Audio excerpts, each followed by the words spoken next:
So good afternoon, everybody. We're going to get started. And as I mentioned earlier this morning, we had a bit of a change in our program this afternoon as the Deputy Minister Doug Call from the Ministry of Indigenous Relations and Reconciliation was unable to join us. So we have the good fortune of having Jessica Wood, who is the Assistant Deputy Minister of Reconciliation, Transformation and Strategies Division. That's a really long on your business card, but almost go around onto the back when you add the rest of that.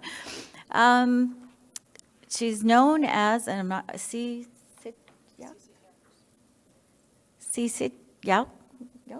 Yokes, woman who creates change. Jessica is from the Gitxsan and Tsimshian First Nations with familiar roots among the Tahltan and Nisga'a nations. An experienced community developer whose portfolios have focused on issues related to residential school, sexual health, Indigenous women, and gendered violence. She was the first Indigenous woman in Canada whose work as a social planner focused solely on the health and safety of sex workers and impacted communities, gendered and racial violence, and the prevention of youth sexual exploitation at the municipal level. She has previously held positions working on the Residential School Settlement Agreement and the National Film Board documentary Finding Dawn, a film about missing and murdered Aboriginal women in Canada. Jessica is a longtime organizer with the Vancouver Downtown East Side Women's Memorial March Committee.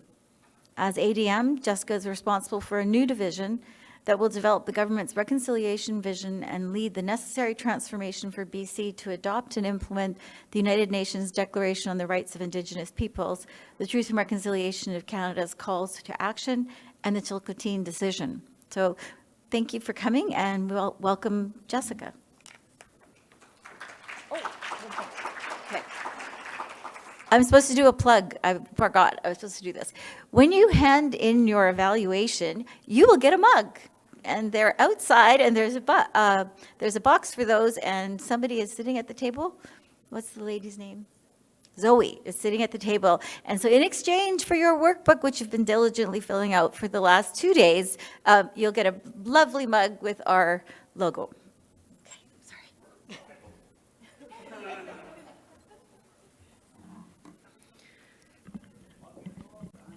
Amasai. Luam Gudu Deep Wilnisum. My heart is happy to see you all here. Simgiget, Siganim Hanak, Adalak Yiget. I'd like to acknowledge that we're on the territory of the Musqueam First Nation and the Hul'qumi'num speaking peoples. I'd also like to acknowledge Grand Chief Stuart Phillip and distinguished chiefs from across BC and all of the public servants who have made today possible. As was mentioned, my name is Sisit Yokes. And in Smalgiak, that does translate to woman who creates change, or as my Uncle Matthew and our house chief likes to say, woman who changes her mind a lot. And as mentioned, I am from the Gitxsan and Tsimshian First Nations with familial roots with the Tahltan and Nisga'a First Nations. I'm joining you today on behalf of Doug Call, Deputy Minister of the Ministry of Indigenous Relations and Reconciliation, which is also a mouthful. Doug sends his deep regrets as he was really looking forward to speaking with you today, and the subject is one that he feels passionate about. As mentioned, I come here today in my role as Assistant Deputy Minister of Reconciliation, Transformation and Strategies, and I was invited today to speak about how the provincial government can support the First Nations Public Service Secretariat in strengthening human resource capacity in Indigenous communities. Now, it's my experience that the BC government is currently committed to true and lasting reconciliation with Indigenous people. My ministry's responsibility is to work in collaboration with Indigenous peoples to develop a vision to guide the adoption of the Declaration, the TRC calls to action, and the Chilcotin decision. I can attest that it has been my experience that the BC government, along with the public service, are motivated to work differently. And more importantly, I've seen a concerted effort within the government as a whole to do something fundamentally different. For reconciliation work to be effective, it must be inclusive of all Indigenous people and recognize Indigenous self-determination as the core to reconciliation. One of the key themes of the Declaration is building self-determination and internal governance. We have some examples in BC of how self-determination can transform accountabilities and authorities. For example, the First Nations Health Authority is a legislated delegated authority, and in some ways has been transformative, and in other ways it has been burdened by some of the challenges of any institution that inherits this context. What is really exciting to me is that it happened. Now, I started my career in the federal public service straight out of high school. I worked for the Canada Revenue Agency as part of Custom Border Services, and I found out later that I was brought on as part of an equity and diversity strategy, which meant that 1 day out of 5 for my salary was paid for by a different department. So it was an equity and diversity strategy that was motivated by keeping one's salary costs down. At that time, and in that context, and in an environment that I wouldn't say would be openly welcoming, safe, culturally intelligent, that I couldn't have conceived of a time when a health authority would be built by, with the intent to serve, and staffed by and large Indigenous people, and Indigenous public servants specifically.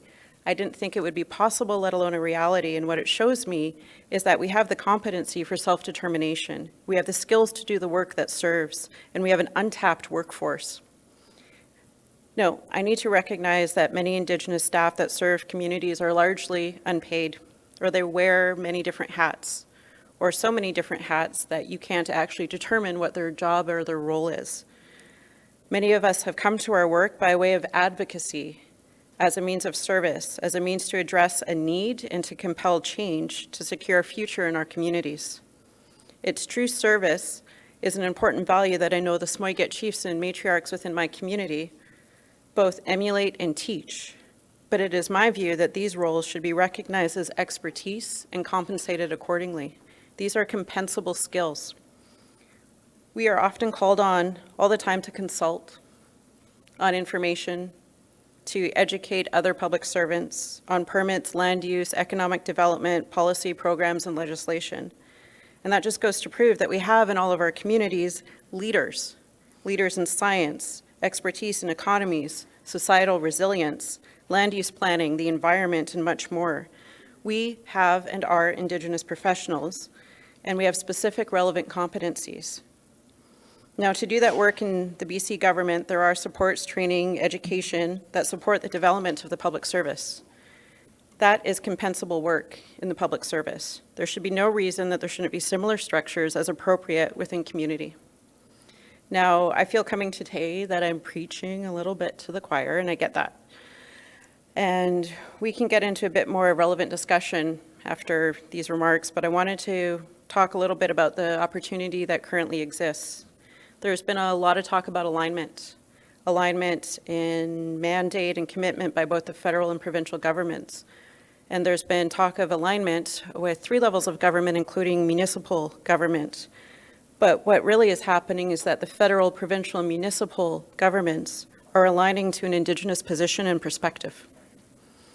UNDRIP was not written by non-Indigenous people. It was built by and written to serve and support Indigenous people. And so when you see 3 levels of government aligning to that, you are aligning to Indigenous wisdom. That opportunity in relation to what we've been digging in today is what's truly transformative. I believe that we need to help each other to build a public service for all governments, federal, provincial, municipal, and Indigenous, that embraces not only the value of work, but the agency in that work. I have heard the interest in looking at shared opportunities for mentoring, internship, interchanges, and job shadowing, professional exchanges, and professional development, and I hear that. But I also believe that other levels of government have much to learn from the professional expertise of Indigenous communities, such as how to manage change, community resilience, multilingualism. I believe that moving past consultation and into collaboration with the end goal of being partners is really what we're looking at. I believe that true self-determination can be only achieved with Indigenous greater capacity within governance. I also believe, however, that nations that choose to structure their governance, First Nations public service, and how we recognize, define, and develop that workforce is the backbone of what it will mean to harness the opportunity currently presented to us and secure a more just and resilient future. And that is how we define Indigenous public service. Like all other things, will need to be determined within community.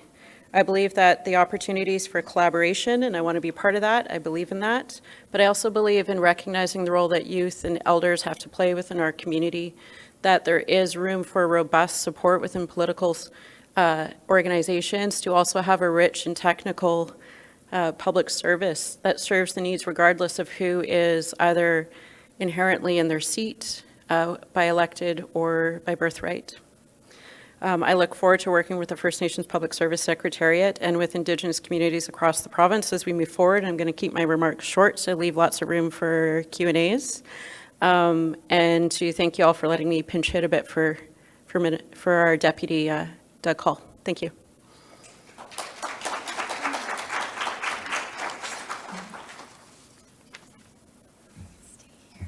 I don't know what happened to our microphones.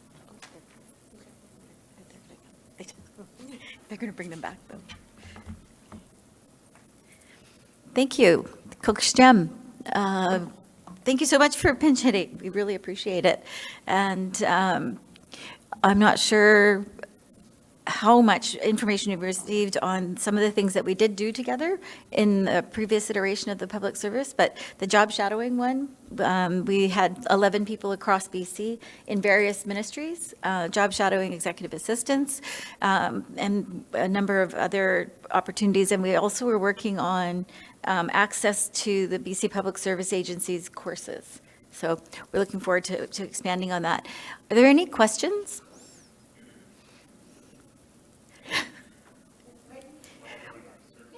They're all doing, you guys are now, you're filling your workbooks out. Now that you know there's presents at the end if you fill them out. Yeah, that's, this is mine. Okay. Okay. Well, yes, please. What do you believe are the key elements? I have questions for you. See, if you don't ask me questions, I ask you questions. This is usually a lot of fun at work. We'll see how much fun it is here. What do you think are the really key pieces for a robust Indigenous public service? We work a lot. So one of the things I want to plug in, when we get into how are we going to implement UNDRIP and learning how we as bureaucracies are going to work with Indigenous people, my first plug is hire Indigenous. I should be able to, as a public servant, work not only within First Nations community, but within every other level of government because the skills that I have are transferable. So we need to stop talking about Indigenous public servants as if they only exist in one place and one iteration. I've worked in every level of government now, and while I'm often the first or the only in non-Indigenous communities, I shouldn't be. It shouldn't be remarkable that there's an Indigenous ADM. I did not start the work that I'm doing. I'm certainly likely not going to see the end of the work that I'm doing, so I'm carrying on something that was started by many, many other people before me. The difference is that I'm getting paid for it. And I get to work within these communities from those structures of power and within those access with privilege to people who make decisions, who have the ability to impact change. So what I want to know is, what do you see as being the robust part of an Indigenous public service? What do you see as being those core elements that are going to make this not only possible, but successful going forward? Anyone?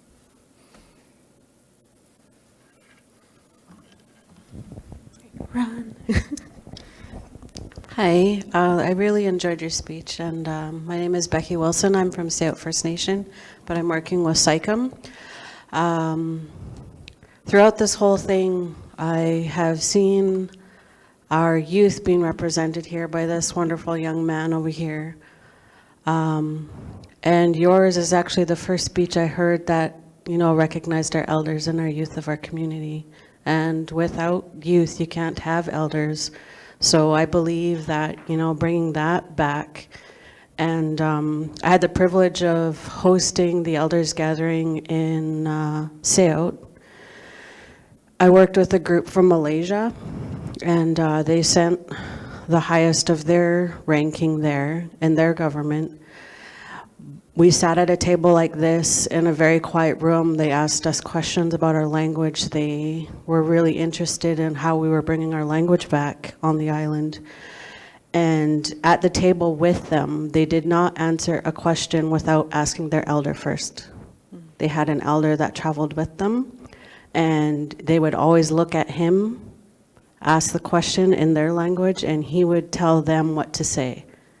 And I just about cried. Like, I couldn't believe that. So I think bringing, that back in every level of government would be very amazing. I would benefit from that. Thank you. And that's the difference, is that in Victoria, I'm a subject matter expert. Back home, I watch babies and I clean fish jars. I'm not a subject matter expert in my village. I'm down south. So there are ways in which communities can take control of that and influence that and decide how, as we move towards self-governance and self-determination, we can decide what the roles are and the opportunities are for our old people and our youth. We're the public servants. We create those policies and that practice most of all. I'm a bit of a policy wonk in that, and I don't believe policy needs to be that little statute or in a binder somewhere with letterhead. I really believe that policy is just the common acceptance of practice. What are the common standards in which we're going to carry ourselves, and what is the policy of how we're going to address issues?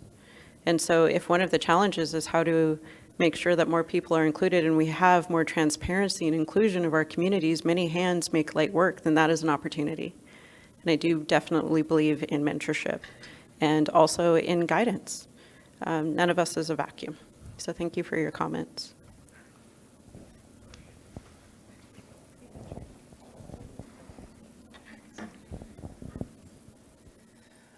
I notice as every time we reach out for information, we hit a wall, and I think one of the biggest, back to that simple little word, is respect. When we move forward, we have to do it respectfully, and it's simple word, but it's a huge word. And I also just want to say you have a very heavy load on your portfolio, and I'm proud you're still standing there. Thank you.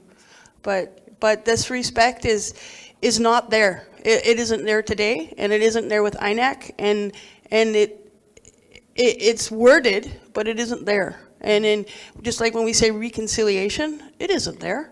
There is no reconciliation. There is no respect. It's a policy that we keep saying that word policy, and they're more important. That word is more important than reconciliation. That word is more important than respect. And when we can put that word up here and put those other two words down here, I think then people will step forward and understand. But when you talk about your health authority as a great way moving forward, it sounds great, but in the communities it doesn't work. In the communities, it is a hard thing when you have to go to Victoria or Vancouver to go to the hospital, and then you have to save your receipts and send them back when you have no money. It is really tough. And these policies that we call aren't human. And we have to make it respectful, and we have to make it human. When we say, we have policies for sending all our youth to university, and we back them if they fit the criteria. Here he is. He's going to university. I can't find funding because the policy's in the way. The policies take over the people. And we have to remember what people are, what respect is, who we are. And we all count. Not a policy, the people. Thanks. Thank you for your comments. And definitely my awe that the First Nations Health Authority exists does not intend to detract from some of the challenges that is presented by another level of bureaucracy. But I will say that the agency in being able to change that now rests with Indigenous people. We inherit a system, we recreate them. It happens when we implement treaties. It can happen anywhere. It happens when we take over schools. We can create our own levels of bureaucracy because that's what we're taught. That's what we know. And so those policies are built by people. What's different now is that Indigenous people can write our own practice, can follow our own practice. And what we say is policy is actually just tradition. We do this because we've done it this way. And so we have the ability now as Indigenous public servants to rewrite how we apply those traditions, and that they don't have to be through the filter. There's a new law school at UVic that is now actually going to award a dual degree. One in Canadian law, you can be called to the bar, and one in Indigenous law. It's a dual degree. So Indigenous law, inherent right for animistic belief that you can have a legal right for a river. And I've had the benefit of listening to Val Napoleon and Dr. John Burroughs speak to this is that there's now the possibility to give inanimate objects the protection of human law. Well, we've always done that. And now Western law has also done that in common law by protecting corporations, giving them all the rights of a person, just without the responsibility. So if we have ways to do that within law, then we have ways to do that within health, within finance, to start putting a different worldview and a priority of what you're talking about. Are we going to prioritize people? Are we going to prioritize policy? And now we're talking about revolutionizing policy to have it serve people, the actual people, not the ideal version of ourselves, not where we think Indigenous people should be, but where Indigenous people are. And so that's going to take some, years of work. It's going to. We didn't get this way in 150 years to turn it around overnight. Some of us are trying pretty hard. I'm pretty sure everybody in this room is trying pretty hard to turn that around overnight. Now, there's lots of different ways that this has been shown worldwide to actually be possible. In Australia, one of my colleagues in treaty negotiation explained this to me. Rather than having the Crown require Indigenous people to prove rights, they flipped it. Now the Crown has to prove rights. Now, I'm not saying that that's what's going to happen here or that is possible here in our context, but that revolutionary idea that we can do something so fundamentally and drastically different than what we have done before is what I'm encouraged by. I did not grow up with symbols through social media, through music, through governance, that were so overt as the opportunities that exist now, that the opportunities for my children are so much different than the opportunities that I had. That my child has no risk of going to a day or a residential school, is not going to be apprehended. These are revolutionary options within my community and for my own children that weren't available to me. And it's true, policies have been used to hurt. Residential schools, 60 scoop, those are policies. Those are policies in action, but so is the TRC. That was a response to a class action suit. We now have governments talking about reconciliation and acknowledging that residential school not only happened, but there was harms. That is revolutionary in my lifetime. And I appreciate all the work of the public servants that have had to become advocates just to ensure that we have that opportunity. And that's what I'm heartened by. So I totally respect that there is a myriad of experience of how one interacts with policy and with bureaucracy and with health authorities. What I'm talking about is the possibility to be in control of our own destinies. And that's what I'm excited by. Thanks. Hello. I'm gonna say, I don't actually need this, but I'll just use your it big house anyway. voice. For the people who are, in northeastern BC, maybe use the mic. Okay. I just wanted to say thank you, actually, for pointing out that traditional knowledge is compensatable. We don't have enough people saying that in our communities. Sorry. It really heartfelt that you said that. What I would like to see from the training or wherever this company goes is that I think in our communities, I talked about this yesterday, we don't have the money to hire somebody with a master's or a BA or even, like any kind of university degrees. They all want way more than we can afford to pay in our communities. So you have people like me who are part of my community, love my community, want to do the best for my community, might not have as much education as somebody coming out of university, but that doesn't mean I'm dumb. It means that I can do the job and move forward with my band. And I think where we need more training is on governmental process and, how do we be seen as an equal government to federal, to the provincial, to the municipalities even, because there's still that, oh, you're just from a reserve, or there's no equality. And I think that's where we need to start looking at, is creating that equality or government to government business. And as for First Nation Health Authority, yes, I agree. It's great that we have First Nation people that are running First Nation Health Authority, and we have a lot of our people in there, but there's still a lot of governmental processes that they're following that do not work for our people at the ground level, like, I don't know your name, but like she was mentioning earlier. As a prime example, going to pharmacare, I think, was the biggest mistake that we could have ever done. I have so many community members right now that are suffering because they can't get their medications covered anymore because it's not covered under the pharmacare system. One prime example is I have a community member that has rheumatoid arthritis. Humira was working for him. It was the only thing that was working for him. It's not covered under pharmacare. Now they're giving him addictive drugs. You know, we have this big crisis with overdoses going on, and they're prescribing our community members addictive drugs because they don't want to pay for something that's working. So I want to say there is glitches in the system. It's great that they're running it, but there is definitely glitches in the system that need to be looked at. Thank you. Definitely. Thank you. How do you add to that? You don't. Concur. Anybody else? They gave me like 45 minutes. Like, you can have at it. Just don't treat me like Doug. I'm not Doug. I think you absolutely did. I'll come up with more. Thanks for your presentation. It's very insightful, of course, and you say it with ease.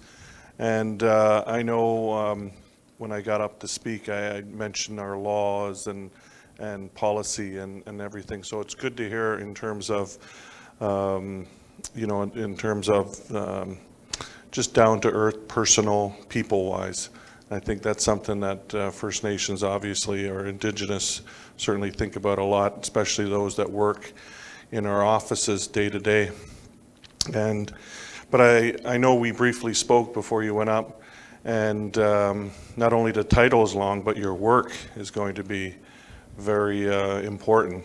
And I usually ask 3 questions, and whenever I facilitate or go into any situations, I ask usually, what do you want to do? And of course, when it comes to the United Nations Declaration and the Rights of Indigenous People and the principles and all the hard work that's went into it, and to get where we are today, where the Premier has sent out mandate letters and to the ministers, and the ministers to the bureaucracy, and that's that leads to the next question of how you're going to do it, because the bureaucracy is like a ship. BC government may not be as big as Canada, but it's still an ingrained, as you know, and probably experienced day to day. It's there. It's a culture.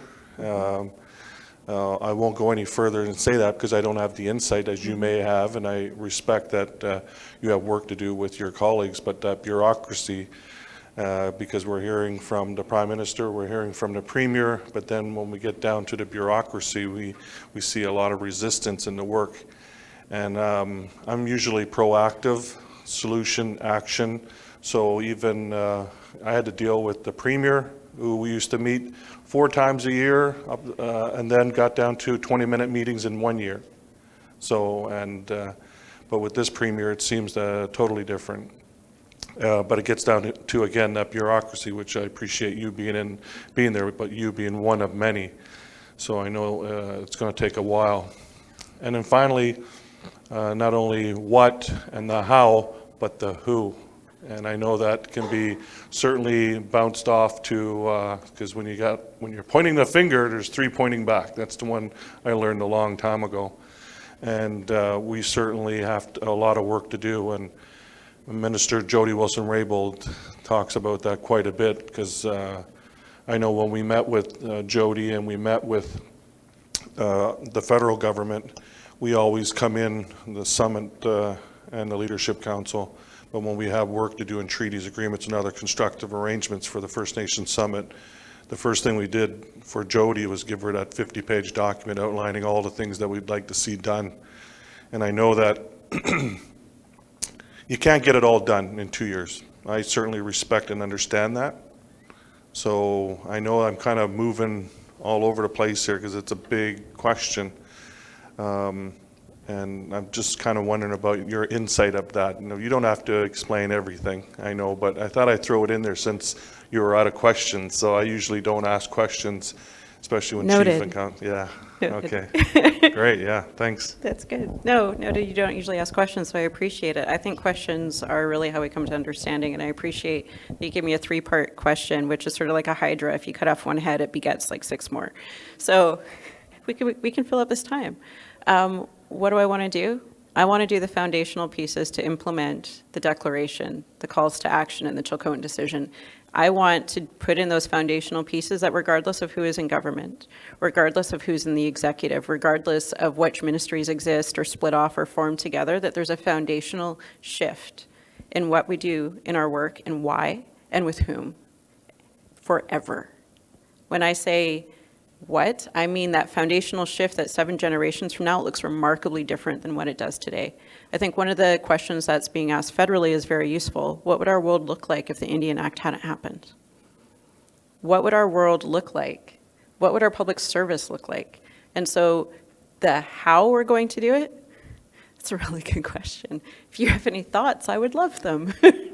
And it is definitely like trying to turn a ship of, people think of the public service and of any public service or any government as one unified, singular body.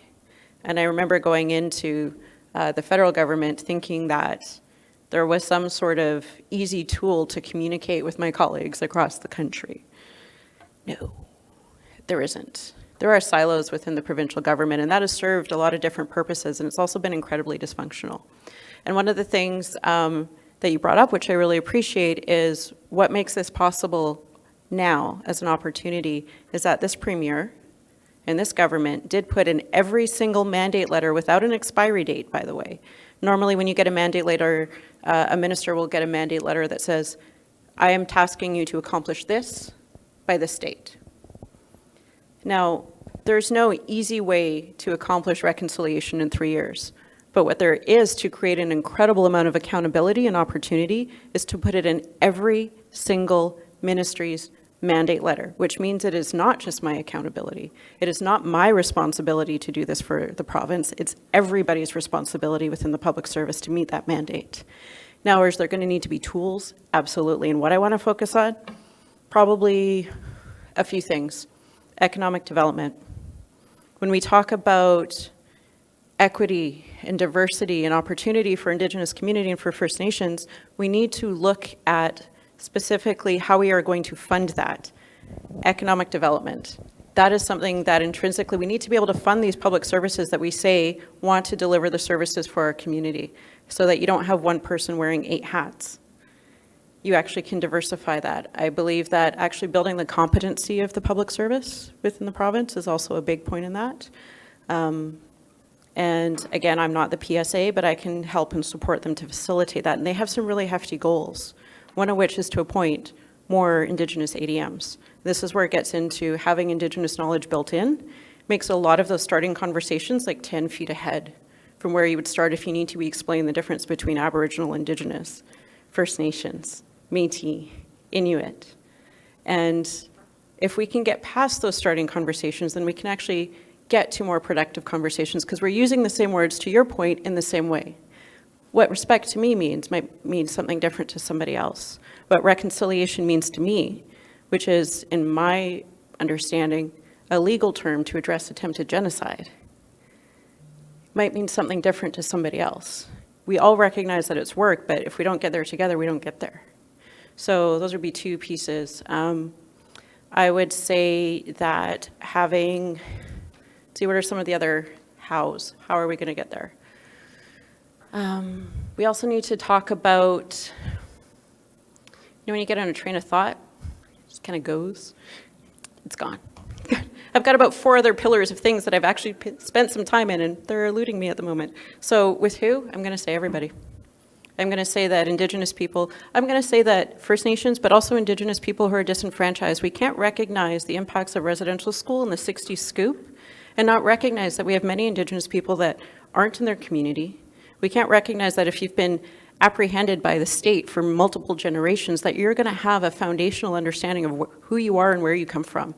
But your voice is still just as important to me as an Indigenous person as anybody else's. Now, it might come with different understanding and a different experience, but that still needs to be considered in the work that we do as the province. That is my commitment, and that's why I use the big I, Indigenous. I recognize the difference between First Nations and rights and title, but also when we start talking about service and what the responsibilities are of the province at the moment, we need to include all Indigenous people. So that's why I think that semantic difference is really important. So who? It will be all Indigenous people. And I think that's where that collaboration and moving away from consultation to eventually authority is really what we're focusing on. I think that is something that needs to happen. And I will say that within the public service, right now there is required training. And I don't mean like without doing any disservice to Linda Gray's book, First Nations 101, which is amazing, and was one of the first gifts that Minister Fraser gave all of his colleagues when he came into office. But that cultural awareness training is like an inherited archaic term from my perspective. We need cultural intelligence.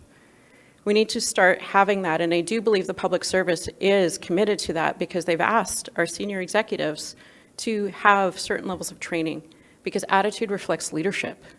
And so those obstructive pieces need to be recognized, named, and dismantled. And my experience so far in the public service is there's a lot of good people wanting to do a lot of good work, and they don't know how. They don't know who to contact. They don't know what exactly it is to implement UNDRIP. And my next question is, have you read it? Because how can you understand something and not be scared of it if you haven't read it? And then from there, you're going to make mistakes. We are all going to make mistakes. I am going to make mistakes, probably 5 on my way home. But the point being is that if we're afraid of making a mistake and that creates an action, we're actually doing a disservice to our responsibility. So if you have a good heart and you actually have a goal, try it.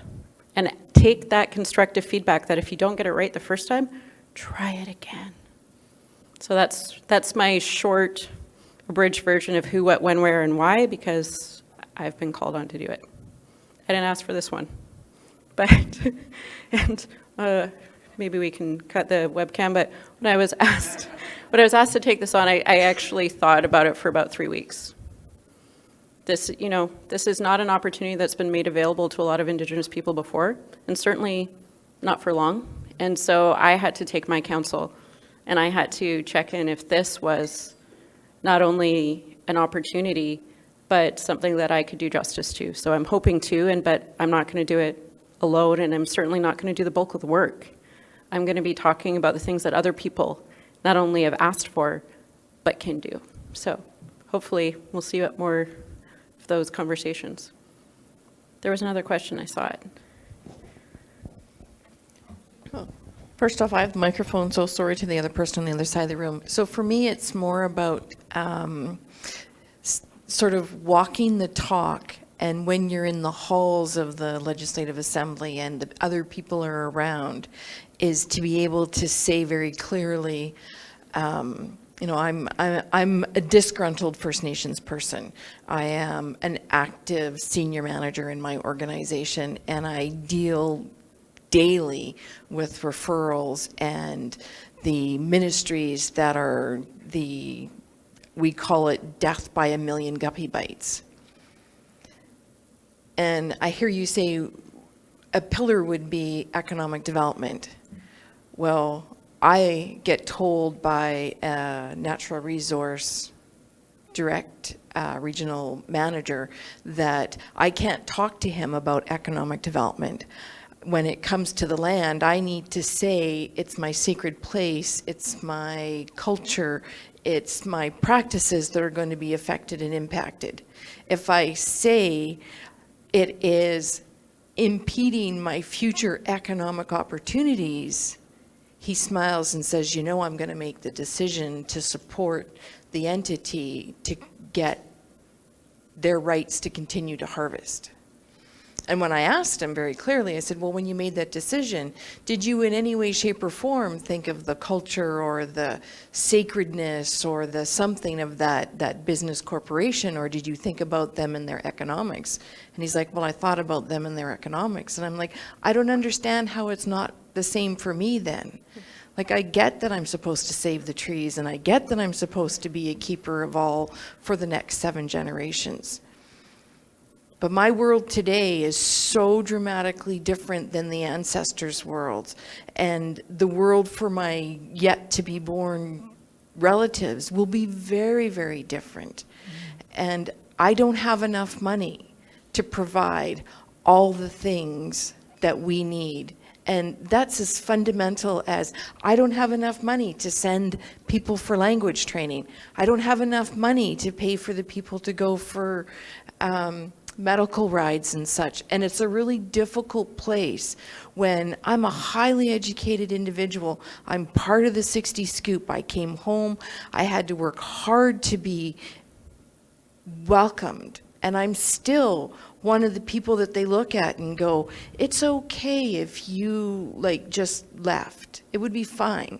But I know if I just left, our community would be back in a place that doesn't have them at the table to talk about rights or recognition or reconciliation.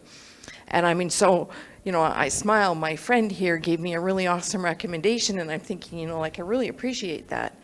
But at the same time, without people like us at home, and without people like you within the halls of the bureaucracy, we're never really going to get somewhere. And I worry that 3 years, although is not long enough, will be easily wiped off by those who have yet to come. Because of that, it's not okay for us to be thinking about earning millions and millions and millions of dollars to be truly self-sufficient.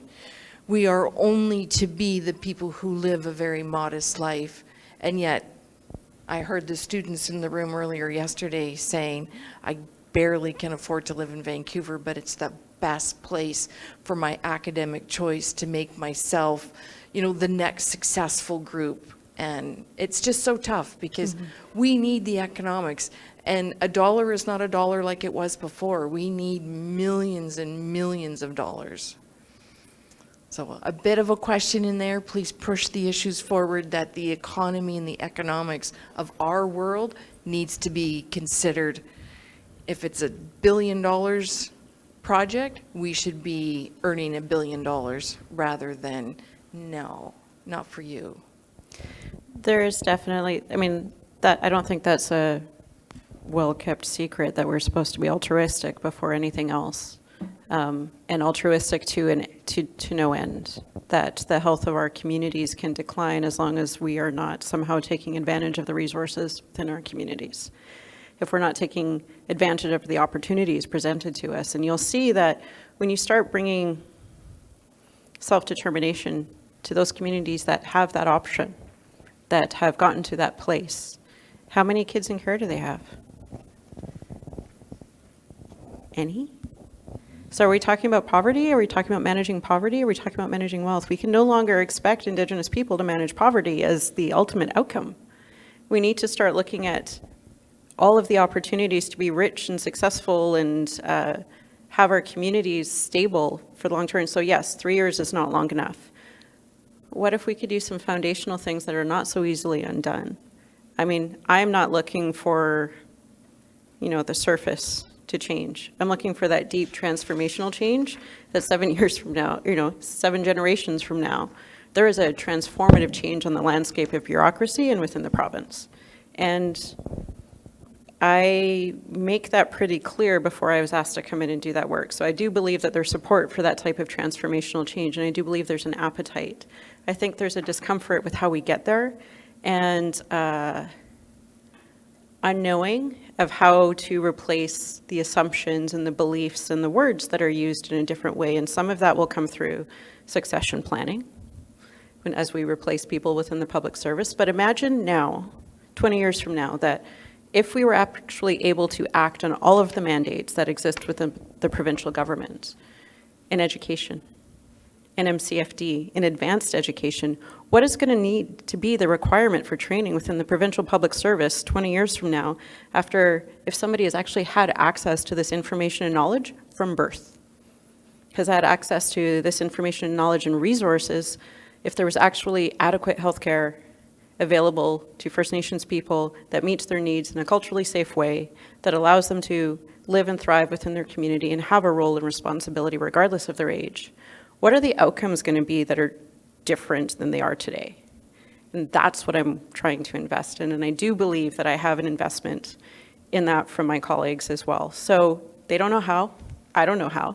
I'm not an expert in every single field. I can't tell Energy Mines and Resources the exact things that they can do, what statutory decisions need to change, what exactly processes are, but what I can do is leverage their expertise and encourage and facilitate that transformation through the skills that I bring. Because you can there's this idea that we need to validate knowledge. So if you have Western science here, and you have traditional ecological knowledge here. Traditional ecological knowledge has often been approached that it's not valid until it's validated by Western science. But these two things can be mutually true and not validate one another. And eventually they might, but they don't need to be. You can make a decision on purely financial reasons or purely social reasons, and they are still both considered valid. But if we make a decision based on an Indigenous worldview, somehow it needs to be validated by all these other things. And I think if we let go of that, and we just believe Indigenous people and communities when they say this is what we need, and we don't go deep into all of the ways in which bureaucracies validate that, then we can just move on. And together, those two faculties together combined will have a more robust outcome. I believe that. So I get the death by 1,000 cuts, or guppies. I experience it. I believe it. It is true. It is a bureaucracy. It is a giant bureaucracy. There's something over 20,000 public servants in the province. Now, I've reached maybe 500 so far, directly. I'm working on more. But this is where we get an army of problem solvers that come in. It doesn't just have to be me. This is the beauty of it, is everybody having this mandate is we can do some foundationally different things right now. We have the purview to do it in the support of government and hopefully no obstruction at other levels of government, because municipal governments, we have this city of reconciliation, the city of Vancouver. That was not possible before. It used to be that if you said unseated, the sky would fall and the world would come to an end. Mayors said it, premiers said it, sky didn't fall, world didn't come to an end. We actually have an opportunity to get past all of that fear and start to do some foundational things, and maybe it won't stick. Maybe I am optimistic in a way that is naive. I'm okay with that. I would rather be optimistically naive than generally and very justifiably jaded that it's not possible. Because honestly, I come from a community where there's no grocery store, where the option of going to university is slim to none, and the option of being employed if you do is pretty much non-existent. So I have a hard time at home explaining what I do for a living. But what I sum it up is I have really hard conversations that aren't hard on each other. I have really hard conversations with people who might be confronting their own privilege for the very first time in their entire existence, who might never have heard of residential schools, let alone understood that they've worked side by side with survivors their entire career, who don't get that heart-centered piece that they're asked to understand. They've been asked every day for their entire career, and they've never answered that call. These are really transformationally difficult questions to have with public servants, but they're the ones that build a bureaucracy. These are a million different parts. There's over 20,000 parts of people, and we're not going to get them all. There's like a hierarchy shift of change, and there's going to be some that are going to dig in and double down and say, we can't do this, and here's all the reasons why we can't. And they're going to double down every time we engage, and that's fine. Those are the people that I like to isolate. We're just going to wall them off over here, and we're going to work on the 3/4 of the other people that we can shift a little bit. I'm going to say to the left because that's appropriate. We're not going to shift them to the right. We're going to shift them left towards this idea that Indigenous people not only should be, but can be self-determining, regardless of where you are. UNDRIP is talking about the Declaration of Human Rights of Indigenous People, the inherent rights. I'm the Indigenous person. My rights go with me where I go, not based if I'm only standing on my territory, but I am the holder of those rights.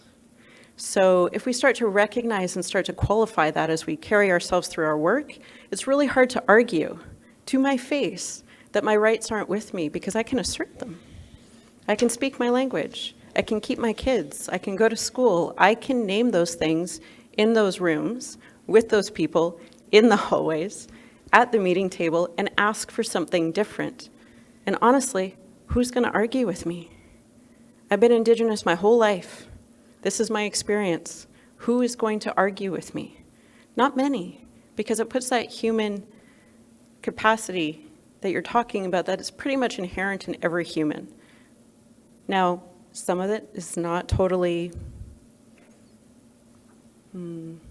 evolved. That's not the right word. It hasn't been nurtured within all of my colleagues. They don't understand, we need people who are super technical and very narrow and can adapt something into a very million pieces and not be the big strategic thinkers. We need some people that are going to be in the job for 26 years. I'm not that person, but we need those people, and we need those people on side. And so, yeah, I'm fundamentally talking about changing the minds of 20,000 people a little bit to the left, or a lot to the left if I can. But yeah, that's the goal. Because if we do that at every level across our province, if we bring British Columbians along with us into what this conversation is about reconciliation, if we bring K-12, if we bring the teachers, if we bring the bureaucrats, if we bring everybody, it might actually be possible. Thanks. Can I end there? There's one more? Okay, I was just on the economic development part. When we talk about reconciliation, and I don't understand how we can reconcile the government and Aboriginal people when the government gives forestry licenses out and mining licenses out, exploration licenses out, without consulting the Aboriginals in the territory there. So, no, they're still doing that, giving license out without consultation. And no, we keep thinking about the landmark thing that happened up here in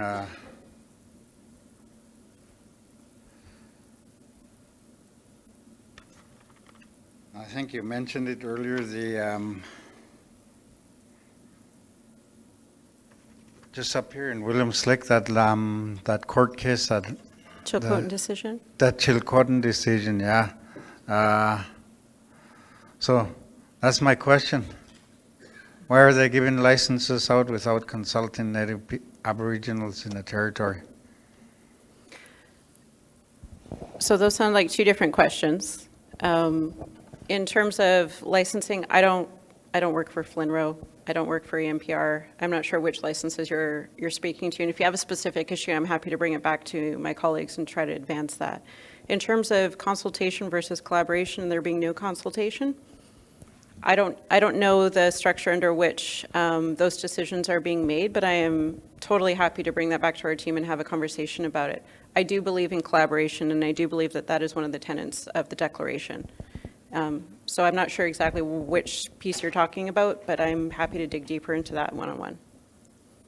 In terms of the Chilcotin decision, there is a lot of resistance about what the implementation will look like across the province. There's a lot of fear from municipalities and from neighbors, but that is the assertion of rights from the Supreme Court. I didn't do that. I didn't, I'm there to help implement it. And so, and to learn from it. I think what we can do most of all, besides recognizing the Chilcotin territory and the rights and title that they hold is that it was never extinguished, is that we can actually learn from that experience as to how we go forward with treaty, how we go forward in transformation, and how we go forward in terms of what the level of consultation really needs to be and in which direction. I think that when we start talking about information, it needs to be a two-way street. And so if there's not clarity, and especially within communities that are super isolated, don't have high-speed access, there are so many barriers into getting that information, and the province definitely needs to do a better job of consolidating that information and those asks, and also we need to be more responsive to that. So I'm not going to let that one go, and we'll follow up on that one afterwards.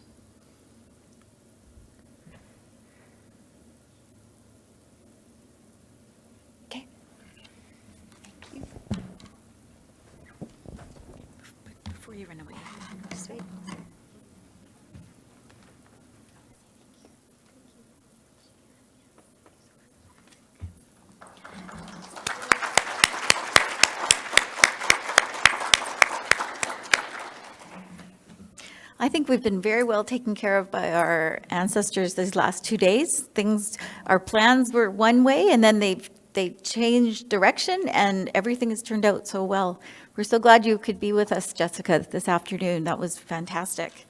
And just a note, because education is my passion, every teacher who is coming out of the teacher education programs in BC now has to take at least one course on First Nations peoples. And so we're building that knowledge. That was something new, and we're also adding a 9th standard to the teacher standards, which is the knowledge of Indigenous peoples in British Columbia. And so that means that kids are starting to learn. I really appreciate listening to, I don't know, it's really funny that my son and his friends seem to have thought that I was in a cone of silence when I'm driving and they're in the back talking. So I got to hear lots of conversations, and most of his friends, because we do live off reserve, are non-First Nations, but to hear the conversations with those kids now compared to when I was growing up is so different in terms of acceptance and people just having, well, First Nations people's land, you know, and it's just been amazing to be a part of that change. So, and we're changing curriculum, and we've got lots of good things going on in there as well. Sorry, that's my plug for education and the fact that we have, and it has been through naive optimism, the fact that it's the right thing to do, that's helped us move all of these agendas forward. At this point in time, we are going to share with you a short PowerPoint, and then we're going to ask you a couple of questions. If we give you a 5-minute break because we haven't printed our copy off, will people promise to come back? Okay. 5 minutes and you promise to come back. Otherwise, I'll blame Jahan. Okay.